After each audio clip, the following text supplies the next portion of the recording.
యొక్క మహిమోన్నతమైనటువంటి నామంలో ప్రియులైన మీ అందరికీ శుభాలు వందనాలు తెలియచేస్తూ ఉన్నాను. మరోసారి మనం ఈ జూమ్ యాప్ ద్వారా ఇట్లా కలుసుకునే అవకాశం ప్రభు దయచేశారు. గతించిన 2 దినాలు ఈ తరగతుల్లో ఎంతో శ్రద్ధతో, ఆసక్తితో మీరు చేరి వచ్చి మీరు దేవుని వాక్యాన్ని విని మరలా మీలో కొంతమంది నాకు ఫోన్ చేసి కూడా మీ యొక్క అభిప్రాయాలను, మీ ఆసక్తిని వ్యక్తపరిచినందుకై నేను ప్రభు నామంలో నా హృదయపూర్వకమైనటువంటి వందనాలు చెల్లిస్తూ ఉన్నాను. ఈ లాక్‌డౌన్, కోవిడ్-19 సమస్యలో దేనికైనా కరువొస్తే వచ్చిందేమో గానీ, దేవుని వాక్యమునకైతే ఏ విధమైనటువంటి కరువు సంభవించలేదు అనే మాట నిజం. నిజానికి రోజులు బాగున్నప్పుడు ఎక్కడైనా కూడికలకు వెళ్ళి దేవుని వాక్యం చెప్పవలసి వస్తే రోజుకొక 2 ప్రసంగాలు అలా చెప్పుండేవాళ్ళమేమో. కానీ లాక్‌డౌన్ సీజన్‌లో ఎక్కువగా ప్రార్థిస్తూ దినానికి కొన్నిసార్లు 3, 4 సార్లు మాట్లాడవలసిన పరిస్థితి ఏర్పడుతూ వస్తుంది. అది నాకు అర్థం చేస్తున్న విషయం ఏంటి అనంటే, ఈ రోజుల్లో ఏమీ వాక్యపు కరువు లేకుండా దేవుడు వాక్యాన్ని ఆసక్తి కలిగిన వారు వినేదానికి ఇష్టపడితే అవకాశాలు ఉన్నాయి అన్నట్టుగా ఈ రోజుల్ని మనం అనుభవిస్తూ ఉన్నాం. మంచిది. తమ్ముడు వరప్రసాద్, అలాగనే తమ్ముడు తిమోతి గారు, వారితో ఉన్న బృందం, అలాగనే సర్వసత్య సావాసం భారంతో చేసిన ఈ మంచి ఏర్పాట్ల కొరకై వారిని ప్రభునామంలో నేను వందనాలు చెల్లిస్తూ, ఈ రాత్రి మనం కొంచెం ఆలస్యంలో ఉన్నాము. మనం ఆలోచించవలసిన సంగతులు ఎక్కువగా ఉన్నాయి. కాబట్టి మనం కాలయాపన చేయకుండా నేరుగా బైబిల్‌లోంచి ఒక చిన్న వాక్యాన్ని నేను చదివి ప్రార్థనతో నా ధ్యానాన్ని ఆరంభిస్తాను. ఎఫెసీయులకు రాసిన పత్రిక 5వ అధ్యాయం 27వ వచనం ఇలా వ్రాసి ఉంది. ఎఫెసీ పత్రిక 5వ అధ్యాయం 27వ వచనం. అటువలే క్రీస్తు కూడా సంఘమును ప్రేమించి అది కళంకమైనను, ముడతైనను, అట్టిది మరి ఏదైనను లేక పరిశుద్ధమైనదిగాను, నిర్దోషమైనదిగాను, మహిమగల సంఘముగాను ఆయన తన ఎదుట దాన్ని నిలువబెట్టుకొనవలెనని వాక్యముతో ఉదక స్నానము చేత దాన్ని పవిత్రపరిచి పరిశుద్ధపరచుటకై దాని కొరకు తన్ను తాను అప్పగించుకొనెను. ప్రార్థిద్దాం. ప్రేమాపూర్ణుడైన తండ్రి, మీకు కృతజ్ఞతలు. ఈ జూమ్ యాప్‌లో మేము ఇలా కలుసుకుని నీ వాక్యాన్ని ధ్యానం చేసే అవకాశాన్ని మీరు మాకు కలిగించినందుకై స్తుతులు చెల్లిస్తూ, నిన్ను, నీ వాక్యాన్ని, నీ సన్నిధిని, నీ పరిశుద్ధుల సావాసాన్ని ప్రేమించిన మా ప్రియులు ఆసక్తితో ఈ జూమ్ వేదికలో ఇట్లా కలుసుకుంటూ ఉన్నారు. వారందరినీ మీరు ఆశీర్వదించి, గత 2 దినాలు నీ వాక్యం చేత మీరు మమ్మల్ని కలుసుకుంటూ వచ్చారు. ఈ రాత్రి కూడా నీ సహాయాన్ని మేము కోరుతున్నాము. కటాక్షించండి. యేసునాథుని పేరిట స్తోత్రించి, ఆరాధించి ప్రార్థిస్తున్నాము తండ్రి. ఆమేన్. ఆమేన్. ప్రభునందు ప్రియమైన సహోదర సహోదరులారా, సృష్టికర్త అయిన దేవుని ద్వారా ఈ భూమి మీద 3 వ్యవస్థలు స్థాపించబడ్డాయి. సృష్టికర్త అయిన దేవుని ద్వారా ఈ భూమి మీద 3 వ్యవస్థలు స్థాపించబడ్డాయి. అందులో మొదటి వ్యవస్థ కుటుంబ వ్యవస్థ. ఆదికాండం 2వ అధ్యాయంలో ఆరంభించబడ్డాన్ని చూస్తాం. కానీ అది ఎంతో కాలం సాగలేదు. ఆదికాండం 3వ అధ్యాయం దగ్గరికి వచ్చినప్పుడు ఆ కుటుంబ వ్యవస్థ కూడా చెల్లాచెదురైనట్టుగా మనం చూస్తాం. పడిపోయింది ఆ వ్యవస్థ. అయినా దేవుడు మానవుల మేలు కోరి ఆదికాండం 9వ అధ్యాయంలో మరో వ్యవస్థను ఆరంభించాడు. ఆ వ్యవస్థ పేరు మానవ ప్రభుత్వం, హ్యూమన్ గవర్నమెంట్.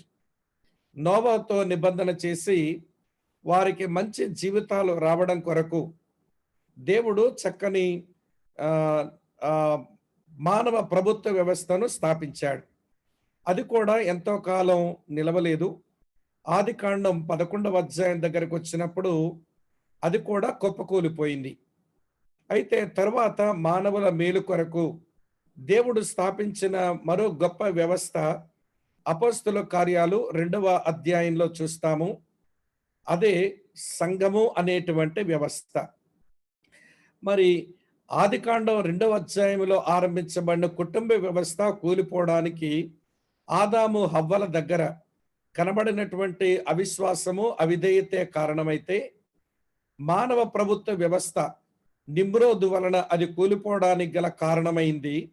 అలా కారణం నిమ్రోద్ అయినా అందులో ఉన్న పరిస్థితులు ఏమిటి అంటే అక్రమం, అలాగనే అహంకారం అది కారణమైంది. అందుకే మానవ ప్రభుత్వ వ్యవస్థ కూలిపోయింది. కనుక అవిశ్వాసము, అవిధేయత కుటుంబ వ్యవస్థను కూలదోస్తే అక్రమము, అలాగనే అహంకారము మానవ ప్రభుత్వ వ్యవస్థను కూలదోసింది. మరి సంఘము అనేటువంటి వ్యవస్థ 2000 సంవత్సరాలై స్థాపించబడిన ఇంకా నిలిచి ఉంది. కారణం ఏంటి? ఇది కూడా ఎప్పుడో కూలిపోవాలి వాస్తవానికి. కారణం ఇందులో అవిశ్వాసాలు కనబడుతున్నాయి, ఇందులో అవిధేయతలు కనబడుతున్నాయి, ఇందులో అక్రమాలు కనబడుతున్నాయి, ఇందులో స్నేహితులారా ఎంతో అహంకారం గల మనుషులు కూడా కనబడుతున్నారు. మరి సంఘము అనబడిన ఈ వ్యవస్థ ఇంకా ఎందుకు నిలిచి ఉంది అని అంటే దానికి కొన్ని బలమైన కారణాలు ఉన్నాయి. అందులో మొదటి కారణం, ఈ సంఘమునకు శిరస్సు పరలోకమందున్నాడు. ఈ సంఘమునకు పర్యవేక్షకుడు పరిశుద్ధాత్ముడు సంఘం మధ్యలో ఉన్నాడు. ఈ సంఘమునకు పోషణ దేవుని వాక్యమై ఉంది. ఈ సంఘమునకు ప్రియులార కాపలాదారులు వాక్య సేవకులు. ఇలాంటి అద్భుతమైన వనరులను సంఘమునకు దేవుడు అనుగ్రహించి సంఘాన్ని కాపాడుతూ వస్తున్నాడు. సరే, ఈ ఉపఘాతాన్ని ఎందుకు చెప్పవలసి వచ్చింది అంటే ప్రభువైన యేసుక్రీస్తు సంఘమును ప్రేమించి దాని కొరకు తన అమూల్యమైన రక్తమును కార్చి దానికి ఆయనే శిరస్సై సంఘమును ఆయన కాపాడుకుంటూ వస్తున్నాడు. కనుక ప్రియమైన మిత్రులారా, ఈ సంఘము ద్వారా మళ్ళీ కుటుంబాలు బాగుపడాలని, ఈ సంఘము ద్వారా మరలా సమాజం బాగుపడాలని, భూమి మీద ఉన్న సమస్త జనులు ఆశీర్వదించబడ్డానికి దేవుడు భూమి మీద ఉంచిన ఏకైక వ్యవస్థ క్రైస్తవ సంఘం. దీన్ని కొంతమంది చులకనగా మాట్లాడినా, దీన్ని చిన్నచూపు చూచినా అది చాలా ప్రమాదకరమైన మెట్టు అని నేను భావిస్తున్నాను. కారణం, దేవుడే దీనికి అంత విలువనిచ్చాడు. మనము దీన్ని చవకబారుదుగా ఎంచి చులకనగా చూడటం అది ఎప్పుడూ ఆశీర్వాదకరం కాదు అని నేను మీకు జ్ఞాపకం చేస్తున్నాను. మరి సంఘమును ఆయన అట్లా ప్రేమించినాడు గనుకనే ఈ సంఘమునకు ఆయన పౌలు ద్వారా కొన్ని పత్రికలు రాయించినాడు. పౌలు ద్వారా క్రైస్తవ సంఘాలకు ఒక 7 సంఘాలకు పత్రికలు వ్రాయబడ్డాయి. రోమాపట్నంలో ఉన్న సంఘం, కొరింథీ పట్టణంలో ఉన్న సంఘం, గలతీ పట్టణంలో ఉన్న ఆ సంఘాలు, గలతీ సంఘం, అలాగనే ఎఫెసీ పట్టణంలో ఉన్న సంఘం, అటు తరువాత ఫిలిప్పీ పట్టణంలో ఉన్న సంఘం, అటు తరువాత కొలస్సీ పట్టణంలో ఉన్న సంఘం, అటు తరువాత తెస్సలోనిక పట్టణంలో ఉన్న సంఘం. ఇట్లా 7 సంఘములకు పౌలు ద్వారా ప్రభు పత్రికలు వ్రాయించి సంఘం మీద తనకున్న ప్రేమ, సంఘం మీద తనకున్న పట్టింపు ఎంతో స్పష్టంగా ఆయన కనపరిచినాడు. అదే దేవుడు ప్రకటన గ్రంథం 2-3 అధ్యాయాలలో అదే సంఘాన్ని ప్రేమించి యోహాను ద్వారా కూడా 7 పత్రికలు వ్రాయించినాడు. ఇప్పుడు కూడా 7 సంఘాలకు పత్రికలే ఇవి. పౌలు రాసింది 7 సంఘాలకు పత్రికలు, యోహాను రాసింది కూడా 7 సంఘములకు పత్రికలు. ఎఫెసు సంఘం, స్ఫుర్ణ సంఘం, పెర్గెము సంఘం, తుయతైరా సంఘం, సార్దీసు సంఘం, ఫిలదెల్ఫియా సంఘం, లవోదికియా సంఘం. ఇట్లా 7 సంఘములకు ఆయన అపోస్తలుడైన యోహాను ద్వారా పత్రికలు వ్రాయించినాడు. అయితే ప్రియమైన స్నేహితులారా, మొదటి అధ్యాయములో క్రీస్తు ప్రత్యక్షతను అధ్యయనం చేసిన మనం ఇప్పుడు 2-3 అధ్యాయాల్లో సంఘ ప్రత్యక్షతలో మనం చాలా సంగతులు మనం అధ్యయనం చేయబోతున్నాం. అయితే ఇక్కడే ఒక మాట మీతో చెప్పగోరుతున్నాను. అదేంటో తెలుసా? వినండి జాగ్రత్తగా. ఇంగ్లాండ్ దేశానికి చెందిన ఒక మంచి వైలన్ వాయించే వాయిద్య కళాకారుడు తన స్నేహితుడు అమెరికా దేశంలో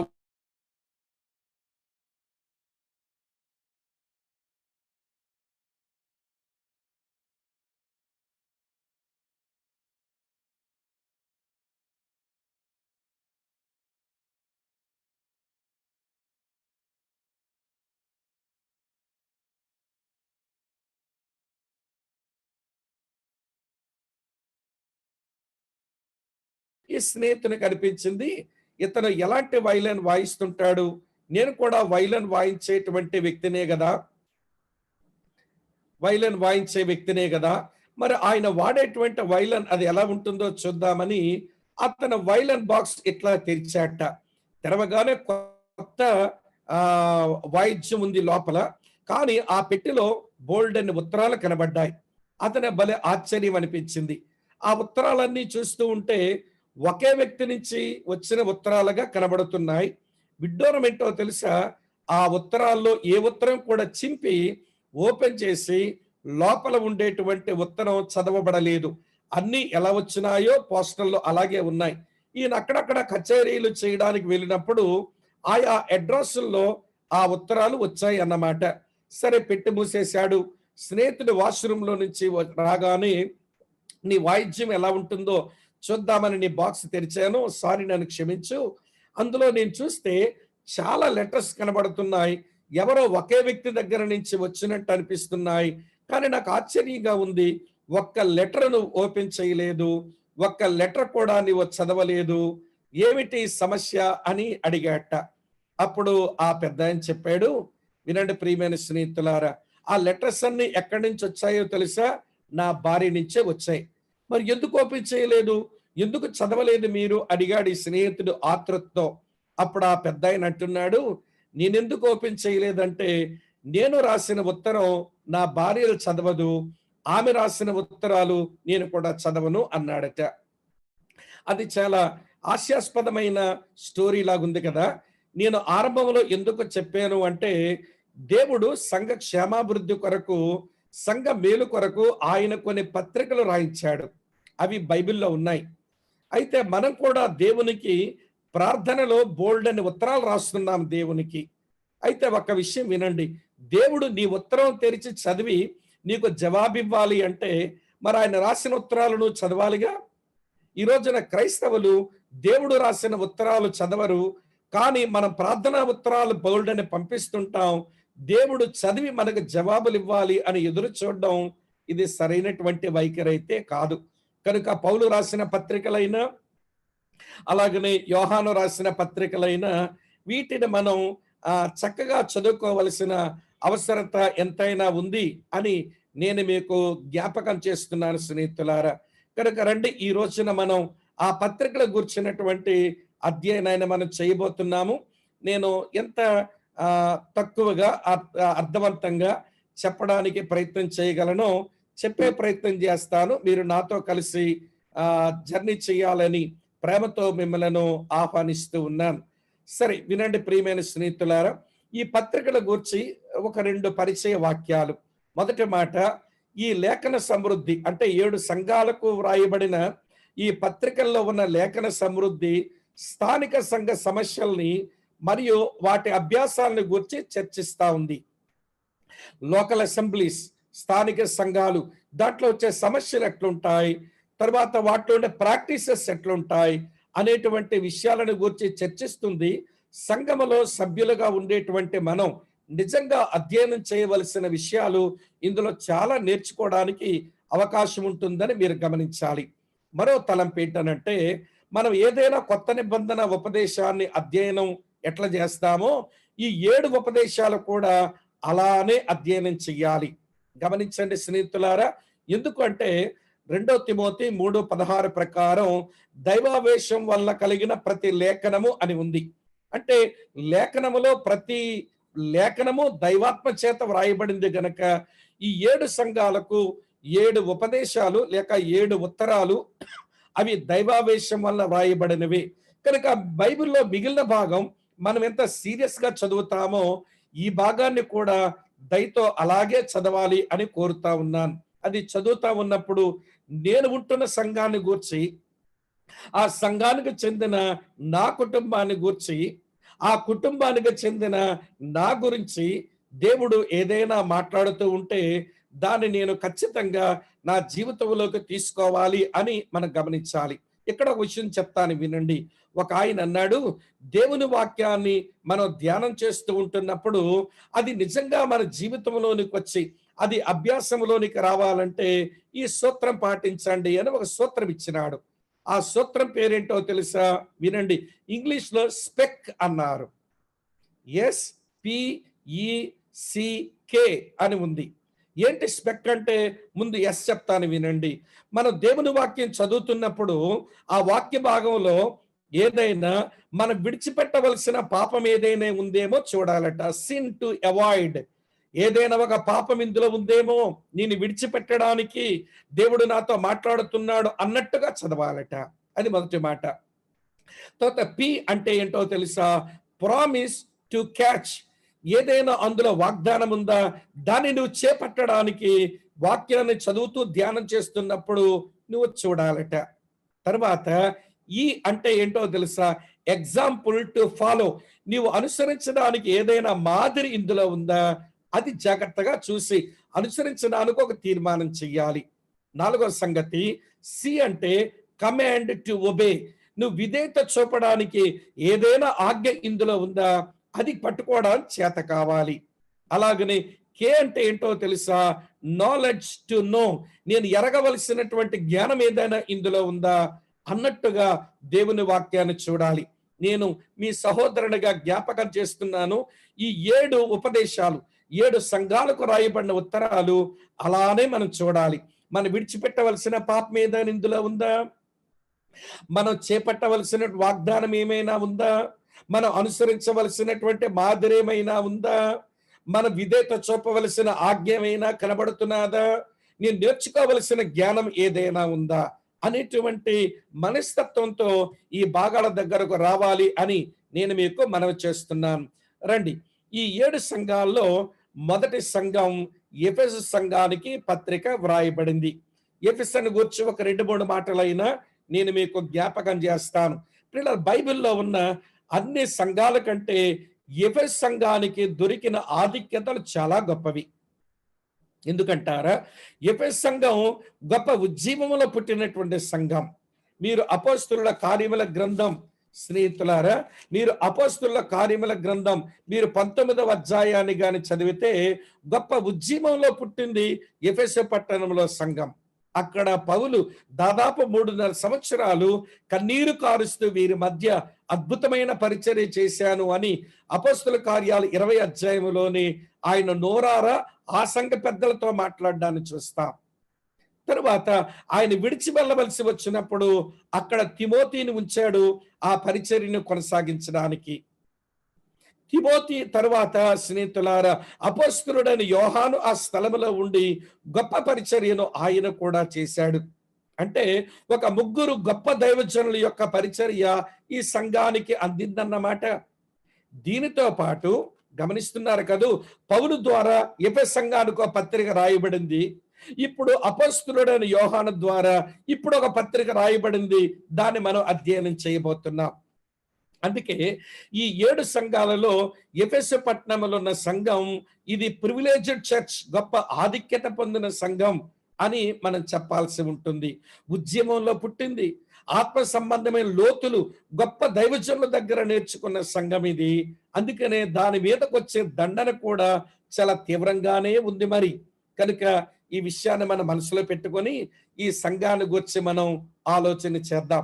ఈ పట్టణాన్ని గురించి 2, 3 మాటలను తెలుసుకోవాలి. ఇది మన అవగాహన కొరకు. ఇది ఆ రోజుల్లో సేవ జరగడానికి ఇది ఒక స్ట్రాటజిక్ ప్లేస్. ఇది వ్యూహాత్మకమైన స్థలం.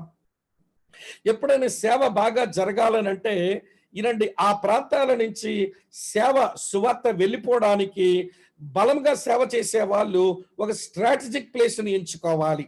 ఒక మూల నుండి పోతే నీతోనే ఆ సువార్త అలాగ అంతమైపోతుంది. నువ్వు ఒక వ్యూహాత్మకమైన స్థలానికి వస్తే అక్కడ నుంచి సువార్త విస్ఫోటనం జరుగుతుంది. పౌలని బాగా గమనించి ఎఫెసు పట్టణాన్ని ఎంచుకొని అక్కడ ఉండి అక్కడ నుంచి సువార్త వ్యాపకం జరగడానికి ఆయన అద్భుతంగా ఆ దైవజనుడు పనిచేశాడు. అందుకే ఇది స్ట్రాటజిక్ ప్లేస్. రెండో సంగతి ఏంటో తెలుసా? ఈ నగరంలో ఒకప్పుడు చాలా ఎక్కువ మంది నివాసులే ఉన్నట్టుగా ఉంది చరిత్ర. ఇప్పుడు ఆ పరిస్థితి మనకు కనబడదు. ఆ పట్టణం యొక్క చిత్రాలు కొన్ని మీకు నేను తర్వాత చూపిస్తాను. తర్వాత సంగతి ఏమిటి అంటే, ఈ పట్టణం విగ్రహారాధనకు ఒక పెద్ద కోట. ఈ పట్టణంలో భయంకరమైన విగ్రహారాధన జరుగుతుంది. అక్కడ విగ్రహారాధన చేసేటువంటి ప్రజలు వారు ఆరాధించే ఆ దేవత పేరు డయానా. దానికి మరో పేరు కూడా ఉంది, అర్తిమాదేవి అని పిలుస్తారు. ఈ మాట గమనించాలి. రోమీలు పిలుపు వేరు, గ్రీసులు పిలుపు వేరు. వినండి, ఒకరు డయానని పిలిచి ఆరాధిస్తే ఒకరు అర్తిమాదేవి అని పిలిచి ఆరాధిస్తారు. అయితే ఈ డయానా లేక అర్తిమాదేవి ఆరాధన పుణ్యమా అని ఆ దేవాలయం దగ్గర భయంకరమైనటువంటి దేవదాసి విధానం ఉంది. అంటే యవన ప్రాయములో ఉన్న ఆడపిల్లలు ఆ మందిరములో దేవదాస్యులుగా వచ్చి పగలంతా వారు మందిరములో పరిచర్య చేస్తారు. రాత్రైన తరువాత వారు రోడ్ల మీదకి ఎక్కి వ్యభిచారం చేసి డబ్బులు సంపాదించి అక్కడున్న పూజారులకు ఇవ్వాలి. మరి చాలా భయంకరమైనటువంటి దేవదాసీతనం, టెంపుల్ ప్రాస్టిట్యూషన్ జరిగేటువంటి పరిస్థితి ఎఫెసు పట్టణంలో ఉంది అని చరిత్రకారులు చెప్తారు. ఇది కొంచెం ఆ మాత్రం అవగాహన కొరకు ఉపయోగపడుతుందని నేను మీకు జ్ఞాపకం చేస్తున్నాను. సరే ప్రియమైన స్నేహితులారా, నేడు ఈ పట్టణం యొక్క చిత్రాలను మనం చూస్తే ఒకప్పుడు ఎంతో గొప్ప నివాసులు ఉన్నారు, చాలా గొప్ప పట్టణం అనిపించుకుంది.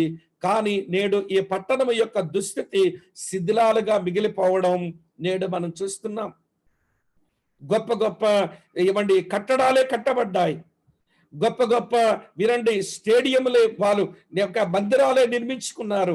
కానీ అన్ని ఈ రోజున శిథిలావస్థకు వచ్చాయి.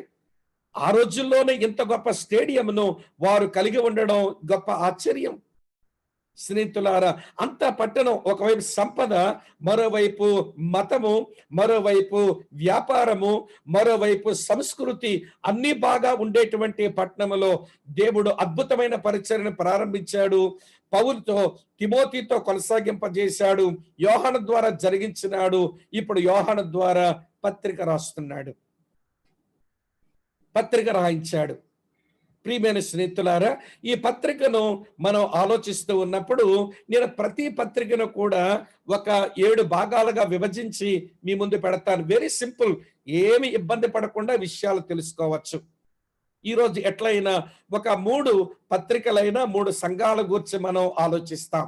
నేను 7 విషయాలు ఏమి చెప్తానంటే, ప్రతి సంఘానికి యేసు ప్రభు ఇచ్చిన ప్రత్యక్షతలో అతని లక్షణం ఏదో చెప్పుకుంటాడు. దాన్ని బట్టే ఆ సంఘముతో ఆయన డీల్ చేసే విధానం ఉంటుంది గనక యేసుక్రీస్తు యొక్క ప్రత్యక్షత, ఆ ప్రత్యక్షతలో ఉన్న ఆయన లక్షణం మళ్ళీ మనం జ్ఞాపకం చేసుకోవాలి. తర్వాత రెండవది, ప్రతి సంఘానికి ప్రభు నోట నుంచి ప్రశంసలు వస్తుంటాయి. అభినందిస్తూ ఉంటాడు ప్రభు. ఇది గొప్ప లక్షణం. అభినందించడం అనేది గొప్ప లక్షణం. అది ప్రభు అయిన యేసుక్రీస్తు దగ్గరే మనం నేర్చుకోవాలి. మీకు ఆ విషయం చెప్పనా? ప్రభు అయిన యేసుక్రీస్తు వారు గద్దిస్తారు కూడాను. కానీ గద్దించే ముందు ఆయన అభినందించే మనస్తత్వం కలిగిన వాడు.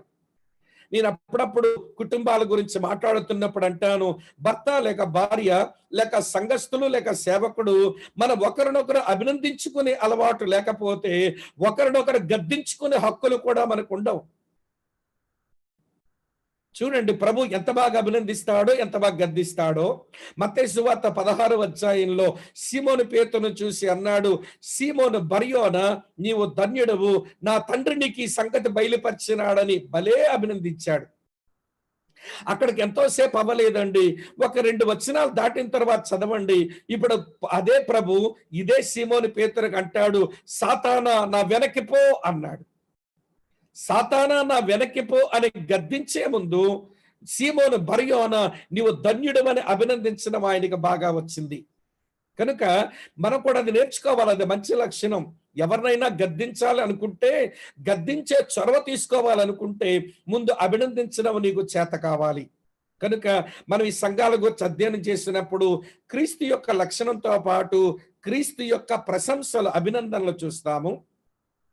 అభినందించినటువంటి ప్రభు సంఘం మీద చేసే నేరారోపణ ఏదైనా ఉంటే దాన్ని మనం అధ్యయనం చేస్తాము.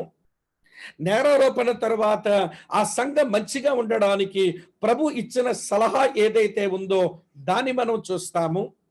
ఆ సలహా ఇచ్చిన తర్వాత సలహా పాటించకపోతే వచ్చే ప్రమాదం ఏంటో యేసుక్రీస్తు చేసిన హెచ్చరికను మనం చూస్తాము. ఆ హెచ్చరికను వినండి ప్రియమైన స్నేహితులారా, పాటిస్తే ప్రభు అయిన యేసుక్రీస్తే ఒక కమిట్మెంట్ లోకి వచ్చి ఏదో చేస్తానంటున్నాడు వాళ్ళకు. అది యేసుక్రీస్తు కమిట్మెంట్ లేక క్రీస్తు యొక్క నిబద్ధతను మనం చూస్తాము. చివరగా వినండి ప్రియులారా, క్రియాశీలక పాఠాలు మనకేమి నేర్చుకోవాలో అది మనం చూస్తాం. ఇది ప్రతి సంఘం నుంచి కూడా ఈ 7 ప్రాముఖ్యమైన విషయాలు క్రమంగా నేను మీకు వివరించే ప్రయత్నం చేస్తాను. క్రీస్తు యొక్క లక్షణం, క్రీస్తు నుండి ప్రశంసలు, క్రీస్తు చేసిన నేరారోపణ, క్రీస్తు నుండి సలహా, క్రీస్తు నుండి హెచ్చరిక, క్రీస్తు యొక్క నిబద్ధత, క్రియాశీలక పాఠాలు అని 7 ప్రాముఖ్యమైన విషయాలతో నేను ప్రతి పత్రికను, ప్రతి ఉపదేశాన్ని నేను మీకు వివరించే ప్రయత్నం చేయగోరుతున్నాను. రండి స్నేహితులారా, ఇప్పుడు ఎఫెస్ సంఘానికి ఆయన ఇచ్చిన ప్రత్యక్షత ఇలా ఉంది. 2వ అధ్యాయం 1వ వచనం చదువుతున్నాను చూడండి. ఎఫెసులో ఉన్న సంఘపు దూతకి ఇలాగ వ్రాయము, 7 నక్షత్రములు తన కుడి చేత పట్టుకుని 7 దీపస్తంభాల మధ్య సంచరించువాడు చెప్పు సంగతులేమనగా.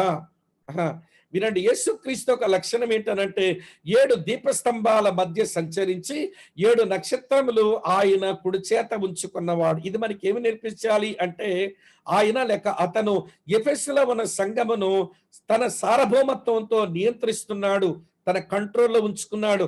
సేవకులు ఆయన కుడి చేతిలో ఉన్నారు, నక్షత్రాలు అని మనం దయతో గమనించాలి. అది మొదటి మాట. రెండవ మాట ఏంటో తెలుసా? అతను లేక మన ప్రభు తన శక్తితో ఎఫెసులోని సంఘాన్ని ఆయనే సంరక్షిస్తున్నాడు. ఆ 7 సంఘాల మధ్య తిరుగుతున్నాడు. నాకు భలే ఆశ్చర్యం. మీరు ప్రకటన గ్రంథం 2వ అధ్యాయం 1వ వచనంలో ఎఫెసు సంఘం గురించి మాట్లాడుతూ నేను సంఘముల మధ్య సంచరిస్తున్నానని బయలుపరుచుకున్న ప్రభు, మీరు 7వ సంఘం లవోదీక సంఘం దగ్గరికి వచ్చి చూస్తే ఇదిగో తలుపునొద్ద నిలిచుండి నేను తట్టుచున్నాను అన్నాడు. సంఘాల మధ్యలో తిరిగిన ప్రభు 7వ సంఘం దగ్గరికి వచ్చినప్పుడు సంఘములో ఉండలేని వాడు అయిపోయాడు. ఎంత విచారమో! నేడు కూడా అంతే. లోపల పాడుకునే పాటలు యేసు ప్రభు కొరకైన పాటలు, సంఘముగా కూడుకొని చెప్పుకునే వాక్యం యేసు ప్రభుని గూర్చిన వాక్యం. కానీ యేసు ప్రభు మన మధ్యలోనే ఉన్నాడు అంటే అది ప్రశ్నార్థకమే. ఆయన తలుపు బయట పెట్టి లోపల ఆయన మీద కార్యక్రమాలు చేసేసుకుంటూ బ్రతికేస్తుంటాం మనం. ఇలా చెబితే వినండి, సేవకులకు సంఘస్థులకు భలే ఒళ్ళుమండుద్ది నా లాంటి వాడి మీద. కానీ నిజం కాదంటారా చెప్పండి? మన సంఘము సేవకులు ఆయన సావరిన్ కంట్రోల్లోనే ఉన్నారా? మొదటి మాట. సంఘమును ఆయన సంఘం మధ్యలో తిరిగి ఆయన దాన్ని సంరక్షిస్తున్నాడా అనేది మనం ఆలోచించాల్సిన మాట. మూడో సంగతి ఏంటో తెలుసా? సంఘం మధ్యలో అతని ఉనికి ఉంది. నేను ఎప్పుడు ఇలా ప్రార్థన చేసుకుంటాను, ప్రభువా మా సంఘములో ఏది ఉన్నా లేకపోయినా నీ ఉనికి ఉంటే చాలు, నువ్వు మాతో ఉండాలి మా మధ్యలో. అప్పుడప్పుడు ఇలా కూడా ప్రార్థన చేస్తాను, ప్రభువా ప్రేమగల దేవుడుగా మా మధ్యలో ఉండి మా సంఘస్థులను బాగా దీవించినావు, కానీ ఈ మధ్య వీళ్ళు సరిగా ఉండడం లేదు గనక ప్రేమ కలిగిన దేవుడుగా మా మధ్యలో ఉండడం మానేసి నువ్వు దహించగ్నిగా కొన్ని రోజులు మా మధ్య ఉండు. కాలాల్సిన వాళ్ళు కాలుతారు, ఈ మస్టు కల్మషం కాల్చాలి నువ్వు మా మధ్య. ప్రేమగల దేవుడుగా లేక దయించగిన ఎట్లయినా కానీ దేవుని ఉనికిని సంఘం అనుభవించాలి. అప్పుడే అది క్రీస్తు సంఘం అవుతుంది. అప్పుడే ప్రభువైన యేసుక్రీస్తు వారి రక్తంతో కొనుక్కున్న సంఘం అవుతుంది. మిత్రులారా, ఇది మీరు గమనించాలి. ఎఫెసు సంఘం అంటాడు, నేను సంఘమును నా సావరిన్ కంట్రోల్లో ఉంచుకునే వాడిని, సంఘమును నేను ప్రెజర్వ్ చేసేటువంటి వాడిని, సంఘమునకు నా ప్రెజెన్స్ ఇచ్చేటువంటి వాడను, నేను మీతో మాట్లాడుతున్నాను అన్నాడు. అది క్రీస్తు యొక్క లక్షణం. రండి, రెండవ సంగతి, క్రీస్తు నుండి ప్రశంసలు. 2వ అధ్యాయం 3వ వచనంలోను 6వ వచనంలోను ఆయన సంఘమును భలే ప్రశంసిస్తున్నారు, అభినందిస్తున్నారు. వినండి ప్రియమైన స్నేహితుల, 2వ వచనం చూడండి. నీ క్రియలను, నీ కష్టమును, నీ సహనము నీ నెరుగుదును, నీవు దుష్టులను సహింపలేవనియు, అపోస్తులు కాకయే తాము అపోస్తులమని చెప్పుకుని వారిని పరీక్షించి వారు అబద్ధికులను నీవు కనుగొంటివనియు అని అన్నాడు. మళ్ళీ 6వ వచనం గమనిస్తే, అయితే ఈ ఒకటి నీలో ఉన్నది, నికోలైతుల క్రియలు నువ్వు ద్వేషించుచున్నావు, నేను కూడా వీటిని ద్వేషిస్తున్నాను అని అభినందిస్తున్నారు. సరే, ఏంటి ప్రభు యొక్క అభినందనలో ఉన్న మాట అనంటే, ఎఫెసులో ఉన్న సంఘమునకు అది భలే కృషి చేస్తున్నటువంటి సంఘం అని ప్రభు అభినందిస్తున్నారు. నీ దగ్గర క్రియలు ఉన్నాయి, నీ దగ్గర కష్టం ఉంది, నీ దగ్గర సహనం ఉంది. ఇది ఆయన అభినందించినటువంటి మాట. సంఘం అంటే క్రియలు కనపరచాల్సిందే. సంఘం అంటే ప్రభు కొరకు కష్టపడాల్సిందే. సంఘం అంటే భూమి మీద ప్రభు కొరకు సహించవలసింది. ఈ మూడిట్లో ఏది మిస్ అయినా వినండి, సంఘములో ఉండవలసిన జీవమేదో మిస్ అయిందని అర్థం. మీరు ఏమనుకోకపోతే చెప్తాను, ఈ రోజున సంఘానికి వినండి, క్రియలేదో చేస్తుంటారు, ప్రోగ్రామ్స్ అవి ఉంటాయిలేండి, కానీ కష్టం అంటే మాత్రం మనకి ఇష్టం ఉండదు. శ్రమల మధ్య సహించుకోవడం అంటే సహించుకోము. మరి క్రీస్తు సంఘం అని ఎట్లా అనిపించుకుంటామో చెప్పండి. మన రక్షణకర్త ఆయన సిలువ గుండా సింహాసనం దగ్గరికి వెళ్ళాడు. మరి వేరొక దారుందా మనం ఆ సింహాసనం దగ్గరికి వెళ్ళడానికి? మన కెప్టెనే ఆయన సిలువ గుండా వెళితే వెనకాల ఉన్న సైన్యం సిలువ గుండా వెళ్లాల్సిందే. నా కష్టం అక్కర్లేదండి, నాకు శ్రమలు వద్దండి, నేను సహించుకోలేనండి అంటే కుదరదు. జీవమగల క్రీస్తు సంఘం, జీవమగల దేవుని సంఘానికి క్రియలు, కష్టము, సహనము మూడు తప్పనిసరి. ఈ మూడు నీ దగ్గర ఉన్నాయి, నేను అభినందిస్తున్నాను. రెండో సంగతి ఏంటనంటే, నీ దగ్గర సనాతన ధర్మాన్ని నువ్వు భలే కాపాడుకుంటున్నావు. నువ్వు ఫండమెంటల్ వినండి ప్రిన్సిపల్ భలే పాటించావు. ఏంటి నువ్వు పాటించిన ఫండమెంటల్ ప్రిన్సిపల్ అంటే, నువ్వు దుష్టులను సహించలేదు. నీవు దుష్టులు ఎవరైనా ఉంటే వారిని వినండి, వారిని దుయ్యబెట్టావు, నువ్వు సహించుకోలేకపోయావు దుష్టుల్ని. కొంతమంది అపోస్తులు కాకయే అపోస్తులమని చెప్పుకునేటువంటి వారు ఉన్నారు, వారు అబద్ధికులని భలే తెలుసుకున్నావు. నీకు ఫండమెంటల్ ఎవడి పొజిషన్ చాలా బాగుంది.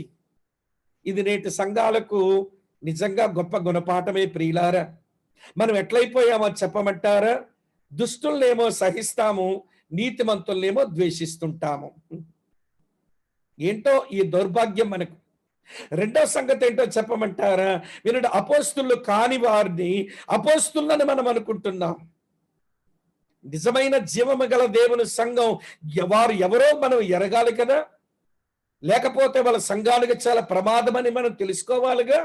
ఈ ఎఫెస్ సంఘం ఎంత ఫండమెంటల్ గా బాగున్నారో వాళ్ళ ప్రభు అభినందించాడు. తర్వాత అంటాడు, నీ దగ్గర భలే పట్టుదల ఉంది అన్నాడు. చూడండి 3వ వచనం అంటాడు, నువ్వు సహనము కలిగి నా నామము నిమిత్తము భారము భరించి అలయలేదని నేను ఎరుగుదును. నీకు భలే పట్టుదల ఉంది. పరిస్థితులు నిన్ను ఇబ్బంది పెట్టిన, నీ సంఘముగా సాగవలసిన పరిస్థితుల మధ్య నీకు అవరోధాలు, ఆటంకాలు, ఉపద్రవాలు, విరోధులు నీ మీదకు వచ్చినా గాని భలే పట్టుదలతో ఉన్నావని ఈ సంఘమును అభినందించాడు. ఇలా మీతో చెప్పనివ్వండి, ఈ రోజున ప్రభు మన సంఘం మధ్యలోకి వచ్చి నిలబడితే మన సంఘాల గురించి ప్రశంసించవలసి వస్తే ఏమి చెప్తాడు మన సంఘాల గురించి? సేవకులైన అన్నయ్యలారా ఈ మాట వినండి, నాలాగే సేవ చేస్తున్న తమ్ముళ్ళారా ఈ మాట వినండి. నువ్వు ఏ సంఘమునకు కాపరివో, లేక ఏ సంఘమునకు పెద్దవో, నువ్వు ఏ సంఘమునకు పరిచారకుడవో, ఏ సంఘమునకు నువ్వు పరిచారకురాలవో, ఆ సంఘమును చూచి ప్రభు ప్రశంసించగలడా? అలా అయితే మనం చాలా బాగున్నాం, లేకపోతే జబ్బు పట్టామని తెలుసుకోండి. రండి ప్రియమైన స్నేహితులారా, ఇక్కడే ఒక విషయాన్ని మనం తెలుసుకోవాలి. అదేంటో తెలుసా? ప్రభు అంటున్నాడు ప్రశంసిస్తూ, నువ్వు నికోలైతల క్రియలను నువ్వు ద్వేషిస్తున్నావు, నేను కూడా ద్వేషిస్తున్నాను అన్నాడు. ఏమిటి నికోలైతల వినండి క్రియలు అంటే? సరైన కోణంలో విషయాన్ని చెప్తాను వినండి. అపోస్తల కార్యం 6వ అధ్యాయంలో స్టెఫనుతో పాటు నికోలస్ అనేటువంటి ఒక ఆయన పరిచారకుడుగా ఏర్పాటు చేయబడ్డాడు. బైబిల్ పండితుల అభిప్రాయం ప్రకారం నికోలస్ దగ్గర నుంచే నికోలైతల క్రియలు ఆరంభమైనాయి. ఏమిటి నికోలైతల యొక్క క్రమం అంటే? వినండి ప్రియమైన స్నేహితుల, వారు అర్చక సోపాన క్రమం పాటించారు. అర్చక సోపాన క్రమం అంటే, మేము అర్చకులం, మీరు అనర్చకులు, మేము మీ నెత్తి మీద చేతులేసి ప్రార్థన చేస్తాం, మీరేమో మాతో ప్రార్థనలు చేయించుకోవాలి. మేము అభిషక్తులం, మీరు అనభిషక్తులు. మేము అయ్యగారులం, మీరేమో పిల్లకాయలు. చూసారా, నేడు కూడా మైదా రోగం ఉంది. నికోలెతల విధానాలు నేటి సంఘాల్లో ఉన్నాయి. వినండి ప్రియులారా, వాళ్ళ అర్చకులు, వీరు అనర్చకులట. వారు అభిషక్తులంట, వీరు అనభిషక్తులట. వారు పూజారులట, వీరు పూజకొచ్చినోలట.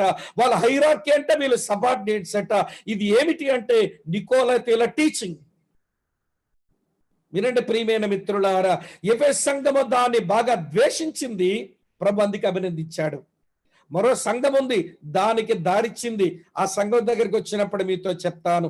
అయితే నేటి అనేక సంఘాలలో సార్వత్రిక క్రైస్తవ సంఘం, అది సౌదీ అరేబియా కానివ్వండి, లేక ఇండియా కానివ్వండి, ఏపీ కానివ్వండి, తెలంగాణ కానివ్వండి, ఈ రోజున నికోలెతల విధానం వచ్చి కూర్చుంది సంఘాల్లో. అయ్యగారంటే ఎంత గడగడలాడిపోతాడో చెప్పలేము. దేవునికి కూడా కొంతమంది భయపడరు, కానీ అయ్యగారంటే వినండి గడగడలాడిపోతారు. గౌరవించడం తప్పని చెప్పడం లేదు, సేవకులను గౌరవించాలి, వరములున్న వారిని ఉపయోగించుకోవాలి. వారు దేవునికి మన బట్టి లెక్కప్పగిస్తారు గనక వారి దగ్గర మనం లోబడి బ్రతకాలి, నేర్చుకోవాలి. అంతేగాని వినండి, వారు మాత్రం మీకంటే మేము గొప్పలు అనుకోవడం అది వాక్యానుసారమైతే కాదు. నిన్ననే చెప్పాను, మనమందరము కలిగి ఉన్నది ఒకే రకమైన విశ్వాసం, మనమందరము పొందినది ఒకే రకమైన రక్షణ, కామన్ ఫెయిత్, కామన్ సాల్వేషన్. కానీ నికోలస్ వల్ల వచ్చిన విధానం అది సరైనది కాదు ప్రియమైన స్నేహితులారా. అయితే ఈ తప్పుడు బోధ వలన సంఘములోనికి ఏమొచ్చిందో తెలుసా? కొన్ని తప్పుడు బోధలతో పాటు అనైతికతకు అంకితమైపోయారు కొంతమంది. ఇమ్మొరాలిటీకి వెళ్ళిపోతున్నారు. సబార్డినేట్స్ అంతా హైరార్కీస్కి లొంగిపోతున్నారు. వినండి, అనైతికత పుట్టుకొచ్చేస్తున్నది. నేడు కూడా అదే జరుగుతుంది ప్రియమైన స్నేహితులారా. ఒక ఆయన అంటాడు, నేను అయ్యగారిని, నీవు అమ్మాయి నువ్వు నన్ను తృప్తిపరిస్తే దేవుణ్ణే తృప్తిపరిచినట్టు అని చెప్తున్నాడంటే దొంగ సేవకుడు. చెప్పు తీసుకొస్తున్నాను ఇలాంటి వాళ్ళని.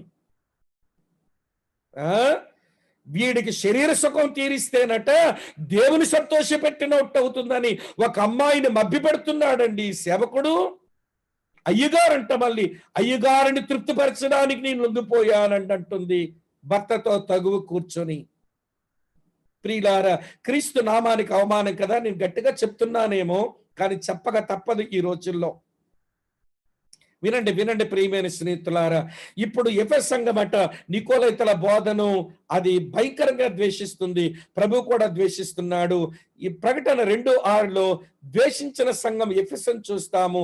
2వ అధ్యాయం 15వ వచనంలో నికోలైతల బోధను సమ్మతించే వారిని కూడా మనం చూస్తాం. అది పెర్గము సంఘం. అక్కడ వెళ్ళిన తర్వాత మనం ఆలోచన చేద్దాం. మంచిది, మన సమయం అవుతుంది గనక చూడండి, క్రీస్తు ఇలాంటి సంఘం మీద కూడా ప్రభు నేరారోపణ చేస్తున్నాడు.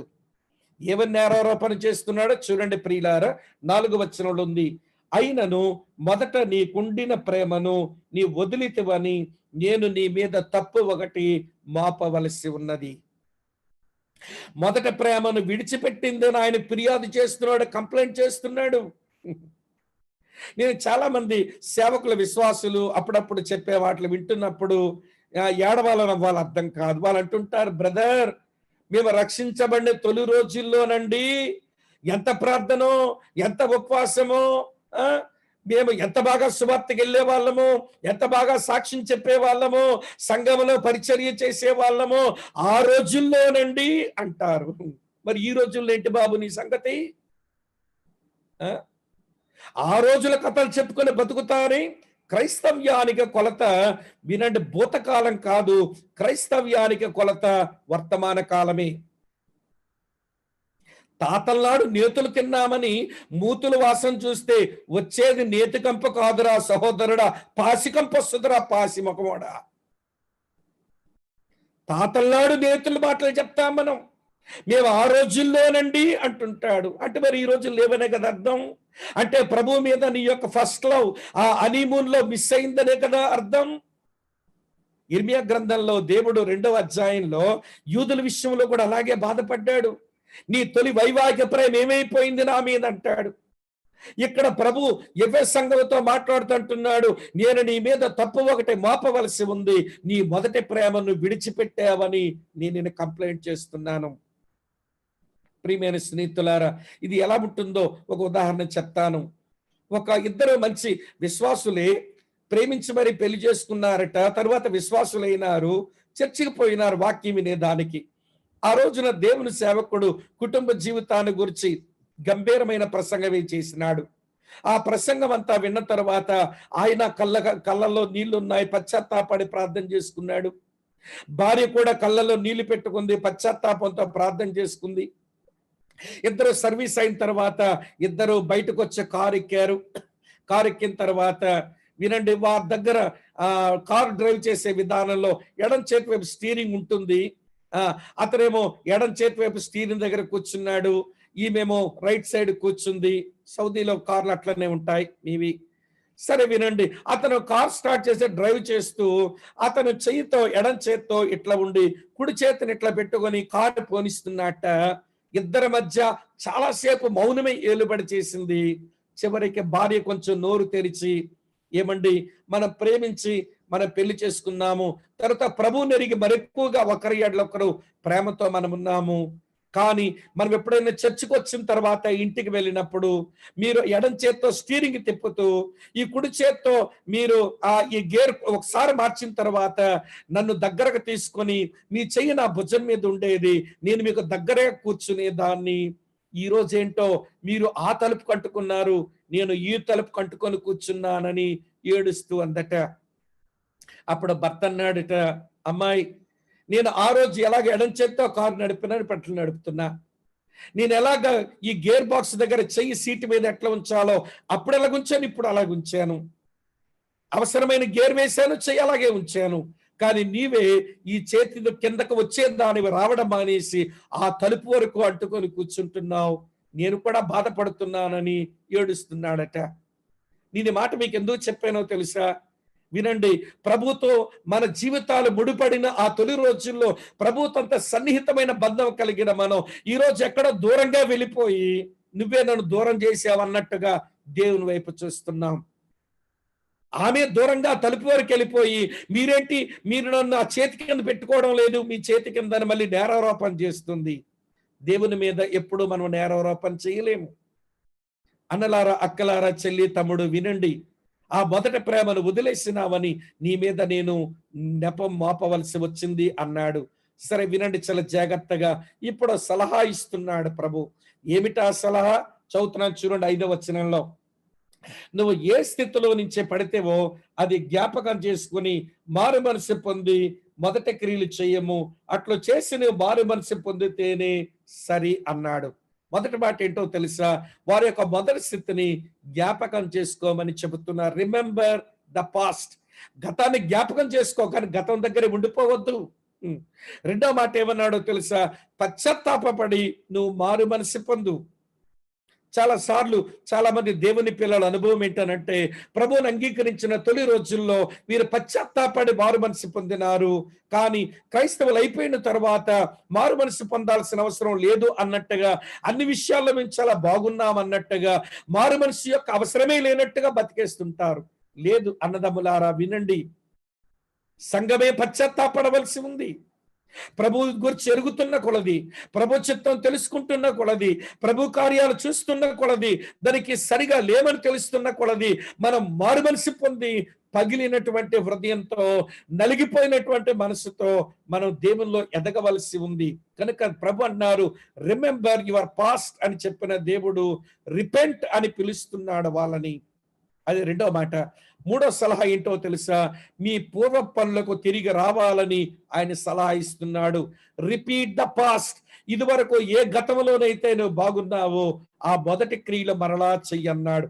3 మాటలు జ్ఞాపకం పెట్టుకోండి స్నేహితులారా. రిమెంబర్, రిపెంట్, అలాగని రిపీట్. ఈ 3 మాటలే చెప్పినాడు. ఇవి ఉజ్జీవానికి మంచి గుర్తులు. ఎప్పుడైనా ఒక సంఘం, ఎప్పుడైనా ఒక కుటుంబం, ఎప్పుడైనా ఒక వ్యక్తి నిజంగా దేవునిలో ఉజ్జీవింపబడాలి అంటే ఈ 3 పనులు రావాలి. ఏ స్థితిలో ఉన్నామో జ్ఞాపకం చేసుకుంటూ, ఆ స్థితిలో లేమనే విషయం అర్థమైనప్పుడు పశ్చాత్తాపడి మారు మనసు పొందుతూ, వినండి స్నేహితులారా, మళ్ళీ మొదటి పనులు చేయడానికి రావాలి. దీనికి మంచి ఇలస్ట్రేషన్ ఇస్తాను, రాసుకోండి, మీరు తర్వాత చదవండి. ఆదికాండం 35వ అధ్యాయం 1 నుంచి మీరు ఆ 4 వచనాలు గాని చదివితే యాకోబు దగ్గర అదే కనబడుతుంది. దేవుడు అన్నాడు, ఏ యాకోబు లేచి నేను నీకెక్కడైతే ప్రత్యక్షమయ్యానో ఆ బేతేలుకు రా, అక్కడ నాకు బలిపీఠం కట్టు అన్నాడు. నువ్వు రైస్ అన్నాడు. అన్న తర్వాత నువ్వు మళ్ళీ రిటర్న్ అయ్యిరా, నువ్వు రిపెంటవ్ అని పిలిచాడు. అప్పుడేమో ఆ రాయి మీద నూనె పోసి నువ్వు నన్ను ఆరాధించావే, మళ్ళీ అక్కడికి వచ్చి రిపీట్ చెయ్యి ఆ పని అని పిలిచాడు. క్రైస్తవ విశ్వాస జీవితంలో ఉజ్జీవానికి ఈ 3 మెట్లు. అప్పుడప్పుడు ఆగి గతంలో ప్రభువులు ఎట్లుంటమి, ఇప్పుడు ఎలా ఉన్నాము, ఏ విషయంలో పశ్చాత్తాపడవలసి ఉంది, ఏ విషయంలో మార్పు చెందవలసి ఉంది, అలాగనే స్నేహితులారా ఏ తొలి పనులకు రావలసి ఉందో అది మనం చేస్తే ప్రభు యొక్క గొప్ప సలహా మనం పాటించినట్టు లెక్క. ఎఫెస్ సంఘానికి ప్రభు ఇలాంటి సలహాని ఇచ్చారు. ఇది 4వ సంగతి. రండి, టైం అవుతుంది గనక వివరాలు చాలా చెప్పాలి, చూడండి జాగ్రత్త. 5వ సంగతి ఏంటో తెలుసా? ప్రభు హెచ్చరిక చేస్తున్నాడు. ఏమిటి హెచ్చరిక? 5వ వచనంలో ఉంది, నువ్వు మారు మనసు పొందావా సరి, లేని ఎడల నేను నీ యొద్దకు వచ్చి నీ దీపస్తంభాన్ని దాని చోట నుండి తీసివేతును. అరేరే, ఉజ్జీవములో పుట్టిన సంఘం, పౌలు, తిమోతి, యోహాను ద్వారా అద్భుతమైన పరిచర్య పొందినటువంటి సంఘం. నువ్వు మారుమనసు పొందావా సరే, లేకపోతే దీపస్తంభాన్ని తొలగిస్తానంటే ఇగో నువ్వు ఉన్న చోట క్రీస్తు సాక్ష్యం లేని రోజులు ఒకటి వస్తాయి. ఇందాక సిటీ పిక్చర్స్ చూసాం. ఒకప్పుడు దేదీప్యమానంగా ఉన్న ఆ పట్టణం, అక్కడ ఉన్న సంఘం నేడు ఈ రోజున ముసల్మాన్లకు చోటైపోయింది. క్రీస్తుని గూర్చిన టెస్టిమనీ లేని ప్రాంతంగా ఎఫెసు మారిపోయింది. కారణం, దేవుడు హెచ్చరించిన హెచ్చరిక వారు లొంగలేదు.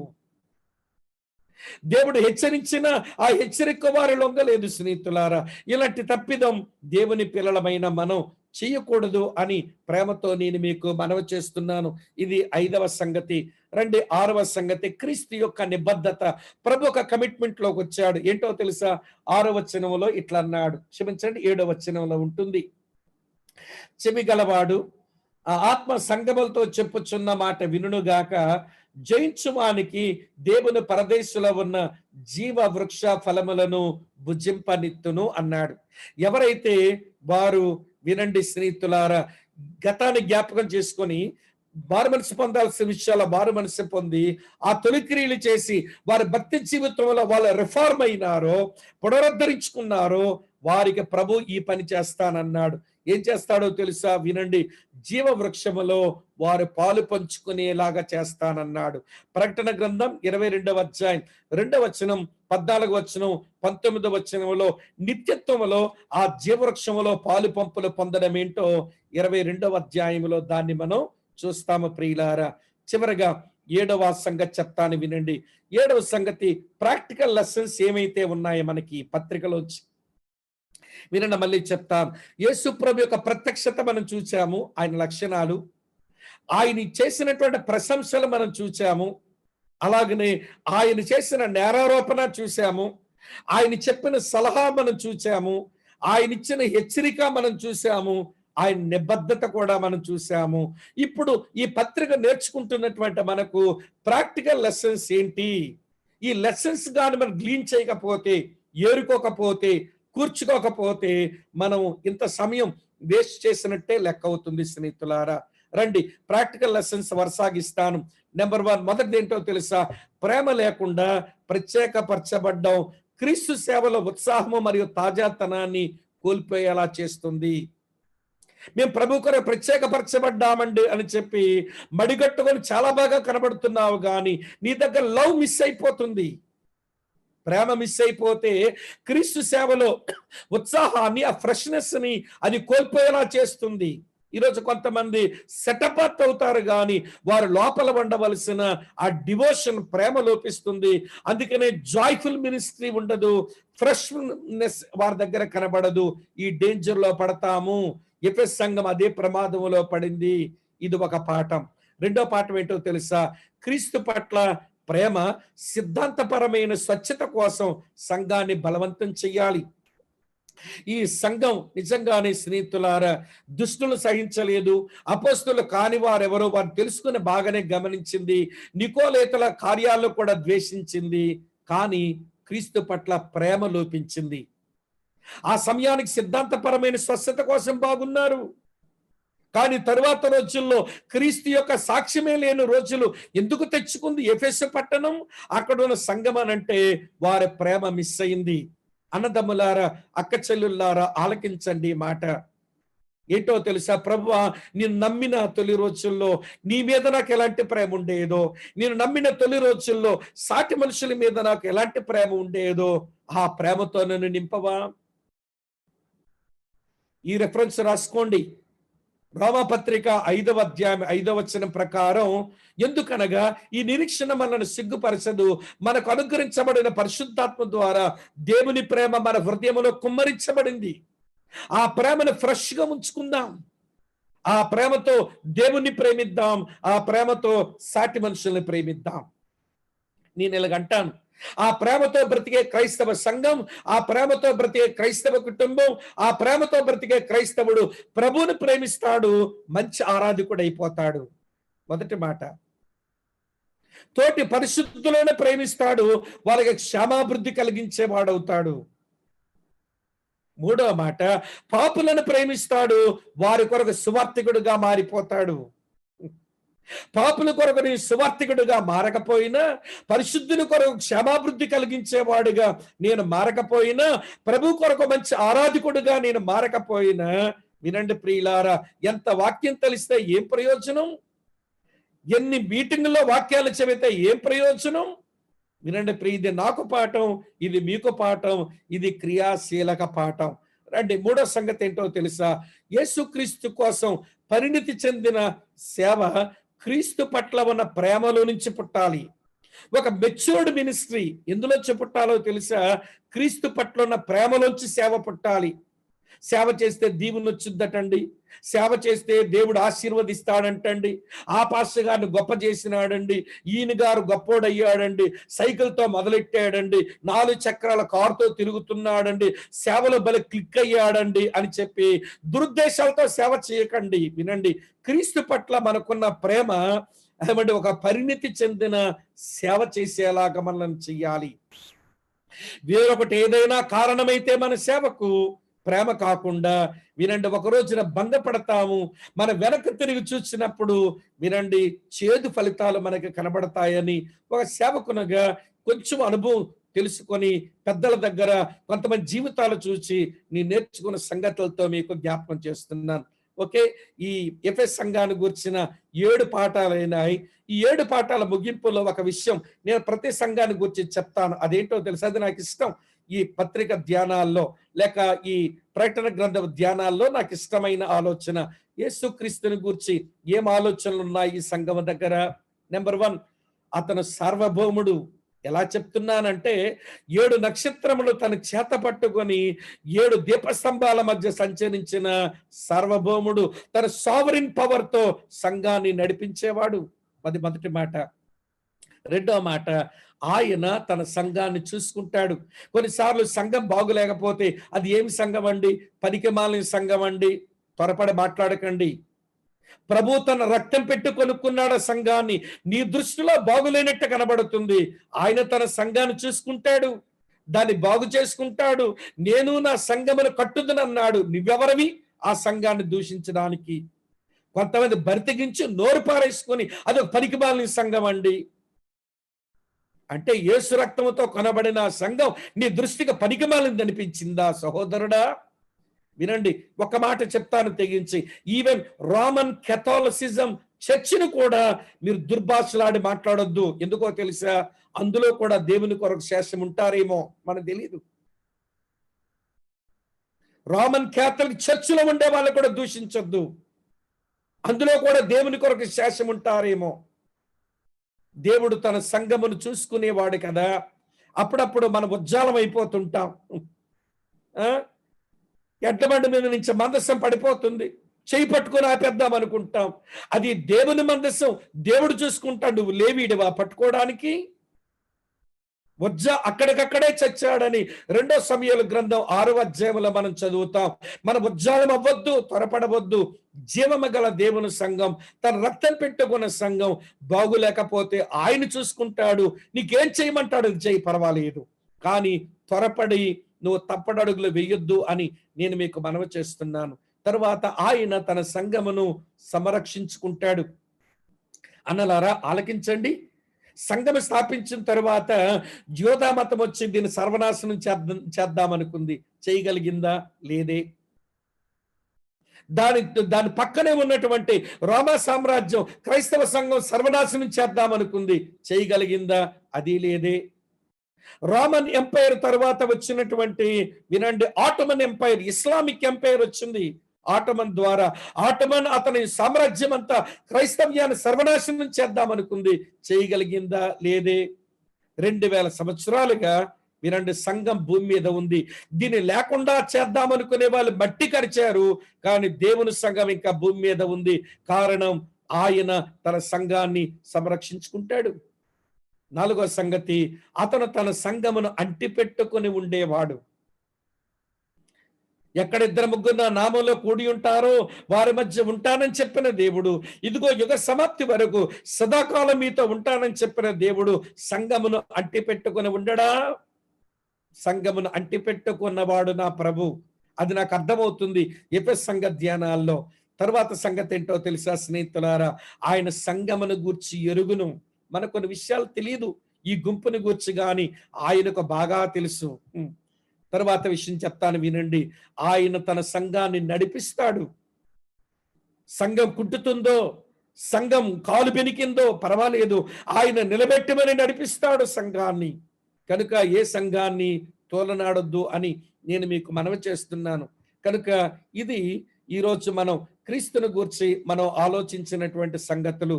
రండి తరువాత సంఘం దగ్గరకు మనం వెళదాం, సమయం అవుతుంది గనక. స్ఫురణ సంఘం, ప్రకటన గ్రంథం 2వ అధ్యాయం 8 నుంచి మిత్రులారా, 8 నుంచి 11 వచనాలు చాలా తక్కువ వచనాలు. కానీ తక్కువ వచనాలు రాయబడిందని చిన్న సంఘం అనుకోకండి. అసలు ఈ సంఘం ఒక యోగ్యమైన సంఘం అని మనం దాన్ని ధ్యానం చేస్తే మనం అర్థం చేసుకోగలుగుతాం. రండి ఈ స్ఫురణ సంఘాన్ని గూర్చిన మన ధ్యానానికి వచ్చినప్పుడు ప్రియులారా, ఈ పట్టణాన్ని గూర్చి ఒక 2 మాటలు నేను మీకు జ్ఞాపకం చేస్తాను. ఇవ్వండి, లైస్ మాచెస్ అనేటువంటి వాడు ఇవ్వండి క్రీస్తు పూర్వం 3వ శతాబ్దంలో అది వరకు ఉన్న స్వర్ణ పట్టణమే అది పాడైతే దాన్ని అతను పునరుద్ధరించాడు, రీబిల్డింగ్ చేశాడు. తరువాత స్వర్ణ పట్టణం ఓడరేవుతో ఉన్నటువంటి రోమన్ వినండి వ్యాపార కేంద్రంగా ఉండేటువంటి గొప్ప పట్టణంగా ఇది పేర్కొనబడింది. పౌలు అలాగనే యోహాన భక్తుడు వీరు సేవ చేస్తున్న రోజుల్లో ఈ పట్టణంలో అప్పటి జనాభా దాదాపు 1,00,000 మంది జనాభా కలిగినటువంటి గొప్ప పట్టణంగాని చెప్పబడుతున్నది. ప్రియమైన స్నేహితులారా, అయితే ఈ పట్టణంలో యోధా మతంలో ఉండి కూడా యూదులు కానిటువంటి వారు మతభ్రష్టులు, యోధా మతభ్రష్టులు, వారు క్రైస్తవులను బహుగా హింసించినారు ఈ పట్టణంలో. కనుక ఈ పట్టణంలో ఉన్న సంఘం, క్రైస్తవ సంఘం యోధా మతములో ఉండి యూదులు కానిటువంటి మతభ్రష్టుల వలన క్రైస్తవ సంఘం బహుగా హింసించబడింది అనే విషయం ఈ మేరకు తెలుసుకుంటే మనకు సరిపోతుంది. ప్రియమైన స్నేహితులారా, ఆనాడు ఈ పట్టణం యొక్క పరిస్థితి ఎట్లుంటే వినండి, అవి బలమైనటువంటి కట్టడాలు కలిగినటువంటి పట్టణమే. కానీ నేడు ఈ పట్టణాన్ని చూస్తుంటున్నప్పుడు దీని ఉనికి ఉంది, దీనికి కావలసినటువంటి పరిస్థితులన్నీ కూడా ఉన్నాయి. వినండి, ఒక ఆయన ఏమంటాడో తెలుసా? వినండి, ఈ పట్టణం అసలు ఆసియాకే అందమైన పట్టణం అన్నాడు. ఆసియాకే అందమైన పట్టణం.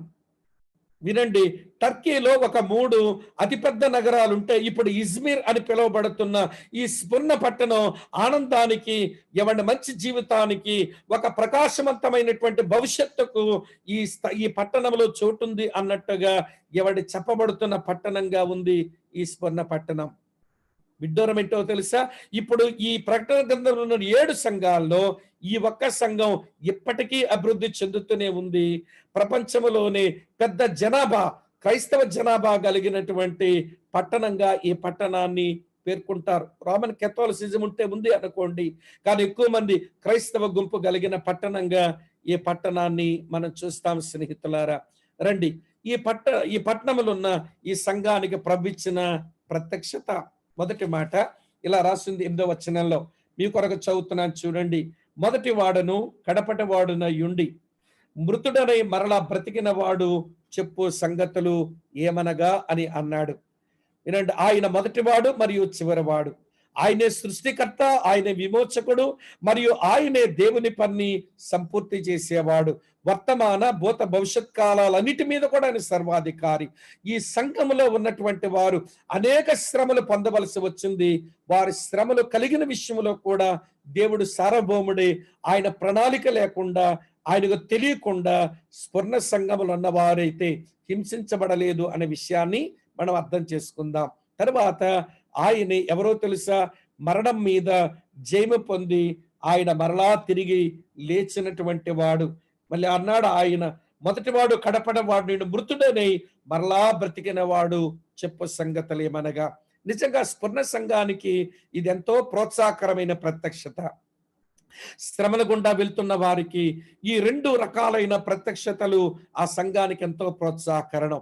నేనే మరణాన్ని జయించిన వాడిని, వీరందరూ మిమ్మల్ని చంపిన మరణం మీద జయం మీకును నేను కలుగు చేసేవాడిని, నిన్న నేడు నిరంతరం ఏకరీతిగా ఉన్నవాడను, మీలో పని ఆరంభించిన వాడను, నేను దేవుని పనిని మీలో పూర్తి చేయగలవాడను అన్నట్టుగా ప్రభు తన ప్రత్యక్షతనిచ్చుకున్నారు. ఇది క్రీస్తు యొక్క లక్షణం. రండి, ఈ సంఘం యొక్క ప్రశంసలు. ఈ సంఘానికి ప్రభు భలే ప్రశంసలు చేశాడు. ఏమని ప్రశంసించినాడో చూడండి 9వ వచనంలో, నీ శ్రమను దరిద్రతను నేను ఎరుగుదును, అయినను నీవు ధనవంతుడివే. తాము యూదులమని చెప్పుకొనుచు యూదులు కాక సాతాను సమాజ వారి వలన నీకు కలుగు దోషణ నేను ఎరుగుదును, నీవు పొందబోవు శ్రమలకు భయపడకము అన్నాడు. సాతాను యొక్క సాధనాలు అయిన కొంతమంది యూదులు ఇచ్చే హింసా సమయంలో స్వర్ణలోని సంఘం విశ్వాసపాత్రంగా ఉన్నందుకు ఆయన ప్రశంసిస్తూ వచ్చాడు. స్నేహితులారా గమనించండి, యూదులు కానిటువంటి వారు, యూదులని చెప్పుకునేటువంటి వారు నిజానికి వారు యూదులు కాదు, కానీ మేము యూదులమని చెప్పుకుంటున్నారు. నిజానికి యూదులు ఎట్లుంటారో, యూదులుగా ఉంటూ యూదులు కాని వారు ఎట్లుంటారో యోహాను సువార్త 8వ అధ్యాయం 31 నుంచి 47 వచనాలు చదివితే ప్రభు చెప్పే మాటల్లో మనకు అర్థమవుతుంది. యేసు ప్రభు దగ్గరికి వచ్చిన వాళ్ళంతా యూదులే. వాళ్ళు చూచన్నాడు, మీరు నా వాక్యమందు మీరు నిలిచినట్లయితే మీరు సత్యమును గ్రహించెదరు, అప్పుడు సత్యం మిమ్మల్ని స్వతంత్రులుగా చేస్తుంది అన్నాడు. వెంటనే వీళ్ళు అంటారు, మమ్మలను సత్యం స్వతంత్రులుగా చేస్తుందా? నీ వాక్యానికి మేము నిలిచి ఉండాలా? మేము ఎవరికే బానిసలం కామే అన్నారు. బానిసలు కారా మీరు రోమీలకు? ఏ రోజుకి వీళ్ళు బానిసలు కాదా అండి? కానీ బరితెగించి మాట్లాడుతున్నారు. అప్పుడు ప్రభు వెంటనే అన్నారు, పాపం చేయు ప్రతివాడు పాపమునకు దాసుడు. మీరు ఎవరికే దాసులు కాదంటున్నారు కానీ మీరు పాపమునకు దాసులు అన్నాడు. అది మరీ వారికి ఉల్లు మండించేస్తున్నది. మేము పాపానికి దాసులమా అంటూ వారు కొంచెం మా తండ్రి అబ్రహాము, మేము పాపానికి దాసులం కాదన్నారు. ప్రభు అన్నారు, మీ తండ్రి అబ్రాము అయితే నేను అబ్రాము ముందుకు వెళ్ళినప్పుడు అబ్రాము నా యందు విశ్వాసం ఉంచాడు, మీరేంటి నన్ను చంప వెతుకుచున్నారు? మరి మీరు నిజముగా అబ్రాము సంతానమైన యూదుల అయితే మీరు మీ తండ్రి అయిన అబ్రాములాగే నా యందు విశ్వాసం ఉంచాలి కదా. ఆదికాండ 15వ అధ్యాయంలో యెహోవా వాక్యముగా నేను అబ్రాము ముందుకు వెళితే అబ్రాము నా యందు విశ్వాసం ఉంచి నీతిమంతునిగా తీర్చబడ్డాడు. మరి నేను మీ ముందుకు వచ్చినప్పుడు మీరు నా యందు విశ్వాసం ఉంచడం మాని మీరు నన్ను చంపాలని వెతుకుతున్నారేంటి మరి అన్నాడు. అని ప్రభు అన్నాడు, మీ తండ్రి అబ్రాము కాదు, మీ తండ్రి అపవాది, వాడు ఆది నుంచి వాడు అబద్ధికుడు, నరహంతకుడు, మీరు వాడి పిల్లలు అన్నాడు. గమనిస్తున్నారా ప్రియులారా? అలాంటి వారి చేత స్వర్ణ సంఘం భయంకరమైన హింస పొందవలసి వచ్చింది స్నేహితులారా. స్మరణలో సంఘం వారు భౌతికంగా దరిద్రంగా ఉన్నప్పటికీ వీళ్ళు ఆధ్యాత్మిక ధనవంతులని ప్రభు ప్రశంసించాడు. వినండి, ప్రభువును నమ్మిన కారణం చేత వాళ్ళ ఆస్తులు లూటీలు అయిపోతున్నాయి. వినండి, పేదవారు అవుతున్నారు. ఫిజికల్ గా వారు దరిద్రులే గాని ఆధ్యాత్మిక ధనవంతులు.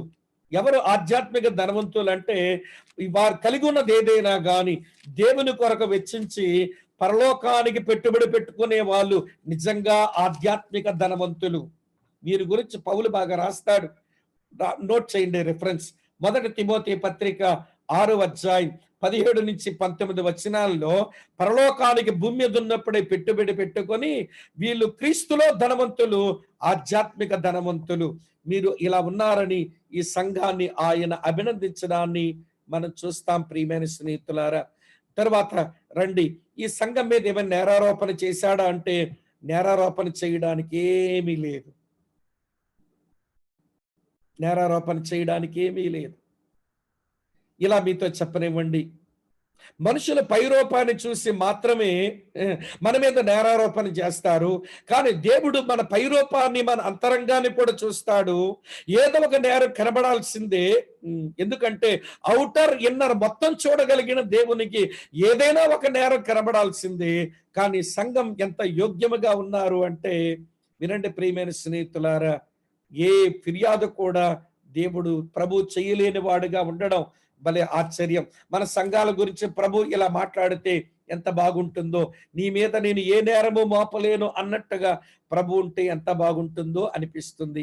తర్వాత చూడండి, ఈ సంఘానికి ప్రభు ఇచ్చిన సలహా 10వ వచనంలో, ఇదిగో మీరు శోధింపబడినట్లు అపవాది మీలో కొందరిని చెరలో వేయించబోచున్నాడు. 10 దినములు శ్రమ కలుగును, మరణం వరకు నమ్మకముగా ఉండము, నేను నీకు జీవ కిరీటం ఇచ్చేదను. రండి, ప్రభు ఇచ్చిన సలహా ఏంటో తెలుసా? అనుభవించబోయే బాధలకు భయపడవద్దని ఆయన సలహా ఇచ్చారు. నేను తేలికైన మాటల్లో చెప్తున్నాను, అనుభవించబోయే బాధలకు నువ్వు భయపడవద్దని ఆయన సలహా ఇచ్చారు. వినండి ప్రియులారా, క్రైస్తవులమైన మన జీవితంలో ఆ రోజు అపోస్తులే కావచ్చు, తరువాత మొదటి అపోస్తుల కాలపు సంఘమే కావచ్చు, చివరికి మన వరకు వచ్చినప్పుడు ప్రతికూలమైన పరిస్థితులు ఎప్పుడూ మనల్ని భయపెడుతూనే ఉంటాయి. కానీ ప్రభువుని నోట నుంచి వచ్చే మాట ఏంటో తెలుసా? వినండి, ధైర్యము తెచ్చుకొనుడి, నేనే, భయపడకుడి. ఆయన అలా అభయమిచ్చేవాడు. స్వర్ణ సంఘానికి అట్లనే అభయమిచ్చినారు. ఆయన అభయమిచ్చంటాడు, హింస ద్వారా జరిగే పరీక్ష ద్వారా విశ్వాసపాత్రంగా ఉండాలని ఆయన సలహా ఇస్తున్నాడు. ఇప్పుడు మీకు వచ్చినటువంటి హింస అది పరీక్షే. ఈ పరీక్ష ద్వారా మీరు విశ్వాసపాత్రులుగా మీరు తయారు కావాలి. 10 దినములు మీకు శ్రమ కలుగునంటే అదొక లిమిటెడ్ టైం, కొంతకాలమే. దానికి రోమా చక్రవర్తుల పేర్లు చెప్పి వాళ్ళ కాలంలో శ్రమ కలుగుతుందని ఏదో మనం ఇంటర్ప్రిటేషన్ ఇస్తే ఇవ్వచ్చు, కానీ అంతవరకు వెళ్ళాల్సిన అవసరం లేదు. ఏదైతే టెక్స్ట్ మాట్లాడుతుందో దాన్ని తీసుకుందాం. హింస ద్వారా మనకి ఏదైనా పరీక్ష వస్తే ఆ పరీక్ష ద్వారా దేవుడు మనలను విశ్వాసపాత్రులుగా తయారు చేస్తున్నాడు అని ఎరుగుదాము. ఈ సంఘానికి అదే సలహా ప్రభు ఇచ్చారు ప్రియులారా. ఇప్పుడు ప్రభు హెచ్చరిక చేస్తున్నారు. ఏమిటా హెచ్చరిక అంటే 10 దినముల బాధ అనిపిస్తారని ముందుగానే వార్న్ చేశాడు. గమనించండి, అదే హెచ్చరిక. అయితే వినండి, ప్రభు ఒక మంచి నిబద్ధత ఈ సంఘం కొరకై కలిగి ఉన్నారు ఆయన. ఏమిటి ఆయన నిబద్ధత? చదువుతున్నాను చూడండి, 10వ వచనం ఎండింగ్ నుంచి 11వ వచనం వరకు ఇట్లా ఉంది. చదువుతున్నాను చూడండి. మరణం వరకు నమ్మకంగా ఉండము, నేను నీకు జీవ కిరీటం ఇచ్చేదను. సంగములతో ఆత్మ చెప్పుచున్న మాట చెవిగలవాడు వినుడు గాక, జయించువాడు రెండవ మరణం వలన ఏ హానియో పొందడు అన్నాడు. వినండి ప్రియమైన స్నేహితులారా, ప్రభు తన ప్రత్యక్షతనిచ్చుకొని, ప్రభు తన యొక్క ప్రశంసను చెప్పి, ప్రభు ఈ సంఘం మీద ఏ నేరారోపణ చేయలేక, ప్రభు ఈ సంఘానికి మంచి సలహానిచ్చి, ఈ ప్రభు ఈ సంఘానికి వినండి ప్రియుల ఒక హెచ్చరికనిచ్చి, ఈ సంఘానికి ఏమని నీ విషయంలో నీకు అంకిత భావం కలిగి ఉన్నాను అంటే వినండి, మరణం వరకు నమ్మకంగా ఉండు, నీకు జీవ కిరీటం పొందుతావు. యాకోబు రాసిన పత్రిక 1వ అధ్యాయం 12వ వచనంలో అదే రాసి ఉంటుంది. అక్కడ శోధన అని మనం చూస్తాము. శోధన సహించువాడు ధన్యుడు, వానికి ప్రభు జీవ కిరీటం ఇస్తాడు అన్నాడు. కనుక వినండి, శ్రమ, శోధన మానవ జీవితంలో క్రైస్తవుల జీవితంలో సర్వసాధారణం. అక్కడే మన విశ్వాసనీతిని కనపరచాలి. ఈ రిఫరెన్స్ వేసుకోండి.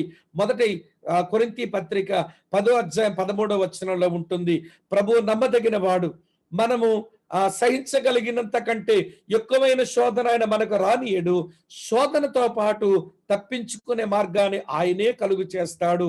కానీ ఆ పరిస్థితుల్లో నమ్మకంగా ఉండడం మనము నేర్చుకుందాం.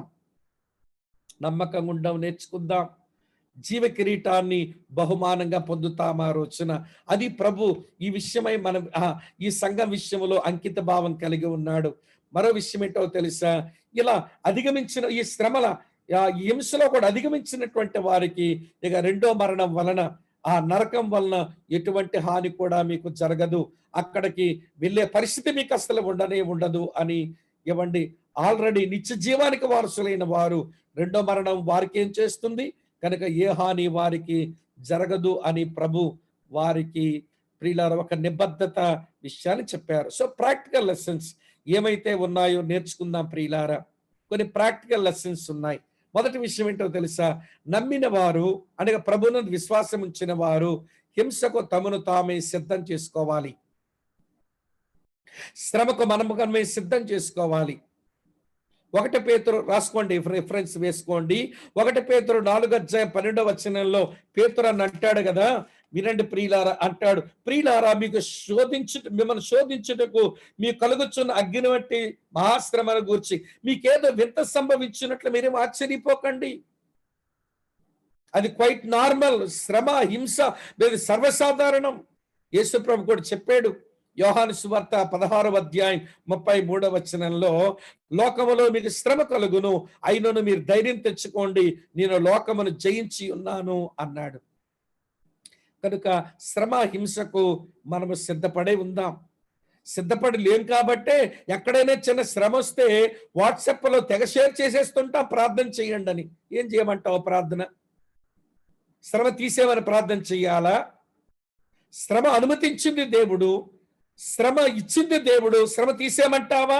ఆ శ్రమలో నువ్వు తన కుమారుని సారూప్యంలోకి వస్తావని, ఆ దైవిక లక్షణాలు నేర్చుకుంటావని, నీలో క్రీస్తు సారూప్యం ఏర్పడుతుందని, నీలో స్పిరిచువల్ ఫార్మేషన్ జరుగుతుందని శ్రమ, హింస ఆయన అనుమతిస్తే తీసేమని వాట్సాప్లో మెసేజ్లు పెడతారే. శ్రమలు రాకపోతే మెసేజ్ పెట్టండి, అరే నేను దేవుని బిడ్డను కానా, నాకెందుకు శ్రమలు రావడం లేదు, నాకెందుకు హింస రావడం లేదు, ఈ శ్రమ హింసల ద్వారా నేను ప్రభు యొక్క సారూప్యంలోకి రాగలుగుతాను కదా, అయ్యో శ్రమ నాకెందుకు రాలేదు అని ప్రార్థన చేయండి అని మెసేజ్లు పెట్టండి. అదండి మెచ్యూర్డ్ క్రిస్టియానిటీ. మన వాళ్ళు ఎట్లయినారో తెలుసా అండి, చర్చి మీద కూడా వచ్చే సౌండ్ తగ్గించన్నాడట, పెట్టేస్తారు మెసేజ్, శ్రమ వచ్చిందట. నీ వాళ్ళ కాడు శ్రమ, అదొక పెద్ద శ్రమ అండి. చంప మీద కొట్టాడా, మెడపెట్టు గెంటాడా, కత్తిపోటు పొడిచాడా, ఏమొచ్చిందండి నీకు శ్రమ? చిన్న శ్రమ వచ్చిందో లేదో వినండి, వ్యతిరేకంగా ఒక మనిషి వచ్చాడో లేదో అండి, అప్పుడే వాట్సాప్లో షేర్ చేసేసుకొని ప్రార్థన చేయండి అని మనుషులు సానుభూతి కోరుకునే వాళ్ళమైనా ఏంటండి మనం?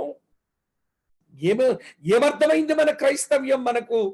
నేను ఎవరు నిందించడం లేదు సుమా, మీరు నన్ను అపార్థం చేసుకోకండి.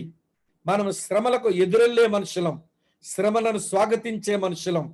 ఒక ఆయన ఇలాగన్నాడు, చచ్చిన చేప నీటి కొట్టుకుపోద్దట, బతికని చేప నీటికి ఎదురీద్దుద్దట. చచ్చిన క్రైస్తవుడు శ్రమలొద్దనుకొని పారిపోతాడు, జీవము గల క్రైస్తవుడు శ్రమలకు ఎదురుగా వెళతాడు. నువ్వెవరో నువ్వే తేల్చుకో. ప్రాక్టికల్ లెసన్స్ లో మరో లెసన్ ఏంటో తెలుసా, ఆధ్యాత్మిక పోరాటంలో సాతాను వాని శక్తులు మన మీద నిమగ్నం చేయబడ్డం వల్ల హింస జరుగుతుందని తెలుసుకోండి. మన మీదకి వచ్చాడు రాని, ప్రభు మనతో ఉన్నాడు, ఆయన మనల్ని విజయంలో తెచ్చిపెట్టాడు, మనం అత్యధిక విజయానికి వెళుతున్నాం. సాతాను వాని శక్తులు మన మీద నిమగ్నం చేశారు. ఇవ్వండి, వారు మన మీద పోరాటం చేయడానికి మనం నిలవాలి. నిలిస్తేనే కదా విజయం. పరీక్షల్లో కూర్చుంటేనే కదా పాస్ అయ్యేదో ఫెయిల్ అయ్యేదో తెలిసేది. కనుక ప్రియమైన మిత్రులారా, సాతాను వాని శక్తులు నిమగ్నం చేయడం వలన వాడి శక్తులు మన మీద నిమగ్నం చేయడం వలన హింస జరుగుతుంది. భరించి ప్రభువుని గెలిపిద్దాము, జయించి వాడిని వెక్కిరిద్దాం. సాతానికి ఎక్కిరించాలి. ఒరే, నువ్వు ఎంత హింస పెట్టినా నా ప్రభువుని నేను వదలనని. యెహోవా ఇచ్చెను, యెహోవా తీసుకొనును, యెహోవా నామమునకే స్తుతి కలుగును గాకని యోబు పలికినట్టుగా పలికి సాతానుని వెక్కిరించవలసిన మనము దేవుణ్ణి వెక్కిరింతల పాలు చేసి మనం వాని చేత వెక్కిరించబడుతూ బ్రతకడం ఇది సరైన క్రైస్తవ్యం అయితే కాదు. అన్న, చెల్లి, తమ్ముడు, అక్క, మీకు చేతులెత్తి మనవి చేస్తున్నాను, గమనించండి. ఈ ప్రాక్టికల్ లెసన్స్ నేర్చుకుందాం. రండి ప్రియమైన స్నేహితులారా, క్రీస్తుని గూర్చి కొన్ని మాటలు మనం ఆలోచన చేయాలి. మన సమయం అయింది. పెర్గము సంఘం రేపు మనం మొదలు పెట్టుకుందాము. అది కొంచెం ఎక్కువసేపే మనం ధ్యానం చేయాలి. 10 అంటే 10కే నేను ముగిస్తాను గనక నేను ఈ సంఘంతో ఆపుతున్నాను. రండి. ఈ సంఘానికి ప్రభు ఎవరో తెలుసా? ఆయన చరిత్రపై సార్వభౌముడు. ఏ కాలంలోనైనా ఆయనే సావరిన్. సావరిన్ అంటే ఇక్కడ ఒక విషయం చెప్తాను. 115వ కీర్తన 3వ వచనం ఇలా రాసి ఉంటుంది. ఏముంటుందో తెలుసా? మా దేవుడు ఆకాశమందున్నాడు, ఆయన ఇచ్చి వచ్చినట్లు ఆయన తన కార్యములను చేసుకునేవాడు.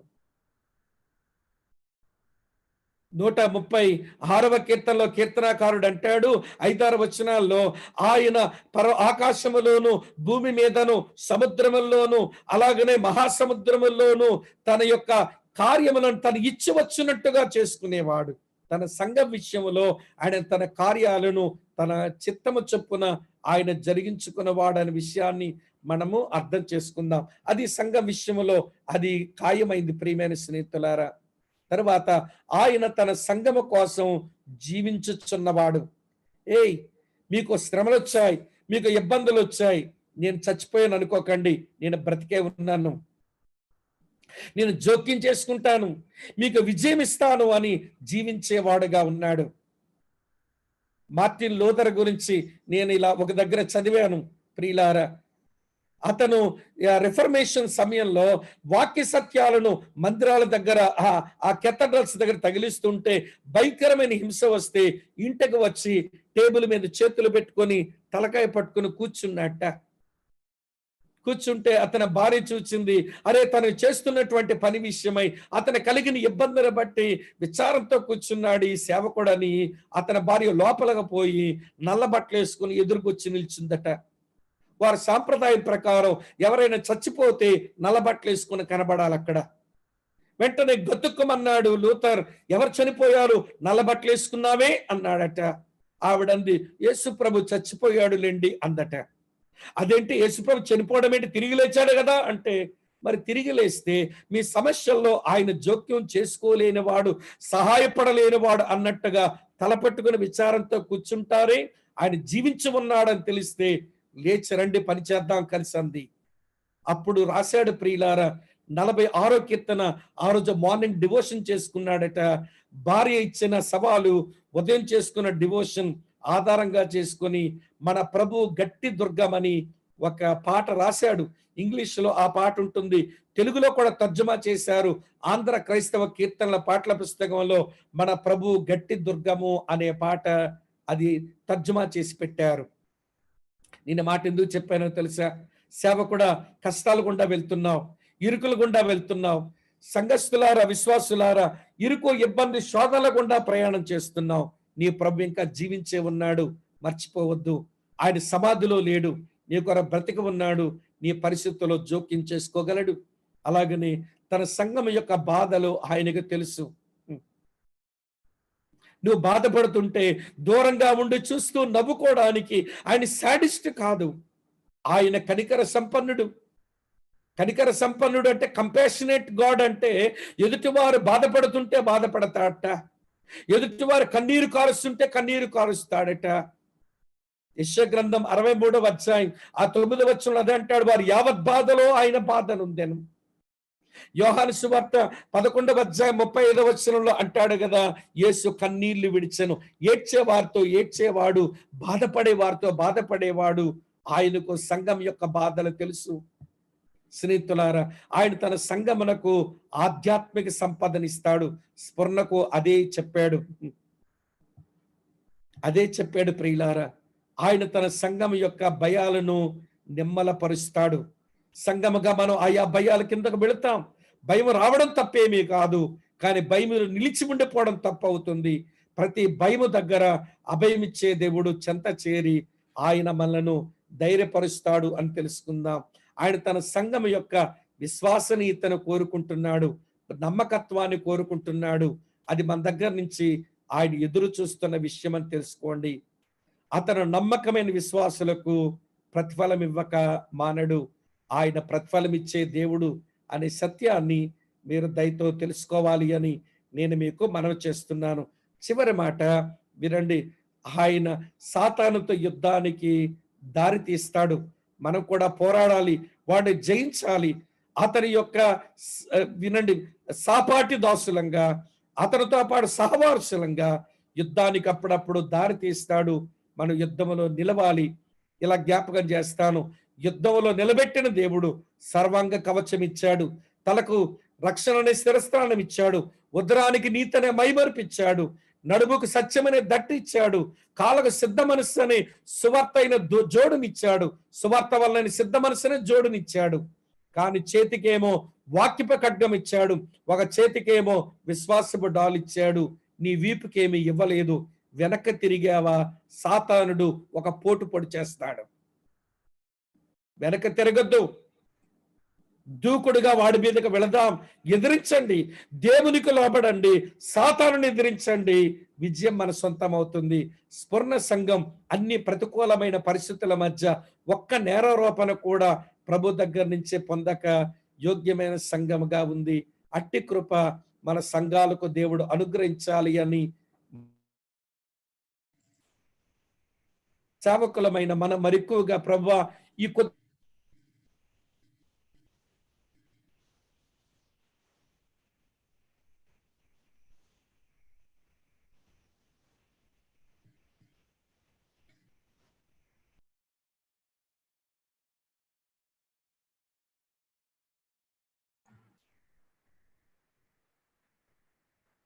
ఇన్ని పరిస్థితులు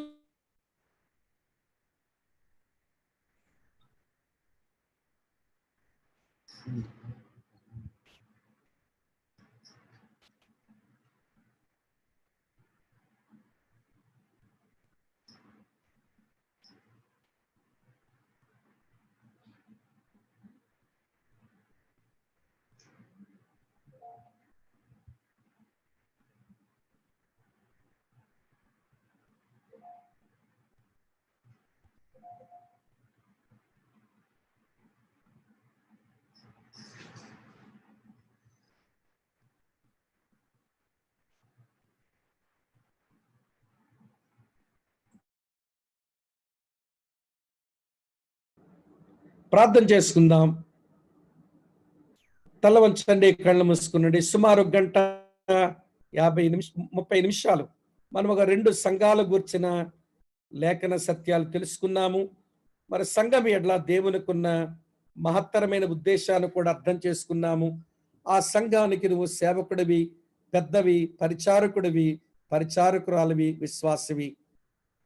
నేను అందులో భాగం. ఏ సంఘాన్ని తోలనాడే హక్కు గాని అధికారం గాని మనకెవరికి లేదు అని గమనించి ఆ సంఘములో నిన్ను నన్ను పాలిభాగస్తునిగా చేసిన ఆ దేవునికి స్తుతులు చెల్లిస్తూ సంఘములో ఎలా ఉండాలో, ఎలా ఎదగాలో, ఎలా పెరగాలో, సంఘం యొక్క పవిత్రతను ఎట్లా కాపాడుకోవాలో అలా బ్రతకడానికి అప్పగించుకుందాం.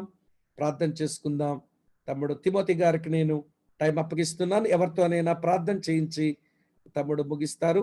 ఓవర్ టు తమ్ముడు తిమోతి గారు.